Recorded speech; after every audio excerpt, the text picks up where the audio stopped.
I mean, to a degree it was guesswork because I had a leg as the character that you would only run on if your life depended on it, or somebody you love's life depended on it, and you would be in agony. And obviously I'm not going to turn to Mark or Barney, who Mark's my double and Barney's there to advise, and they both have the same condition.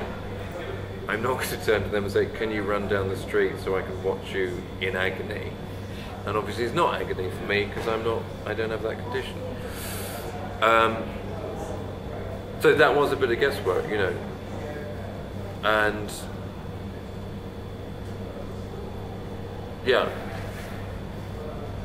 Then things like walking was much more simple because I was watching, you know, I spent a whole day with Barney and Toby Sedgwick, who's a movement director, a very brilliant movement director and a very brilliant actor actually. And we just sort of broke it down into everything that was visible to the human eye, and not a lot is when it's that exact thing, because it's below the knee joint. You've still got a functioning knee joint. It's tiny things really. I mean, the fact you're wearing a very tight elastine sock to give you some sort of comfort in the leg just means that kneecap is moving minimally slower than the other one. And so I was just trying to basically get in the rhythm of that and then not overthink it. So we understand that you've been involved with the Soldiers Charity.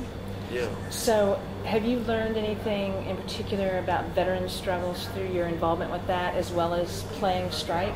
Yeah, I mean, I'm certainly aware that it's something that one shouldn't lose. That we all need to, well, not focus needs to be maintained. But it was very interesting talking to Mark and Barney. Mark is not an ex-army person. He lost the bottom half of his lower leg in an accident.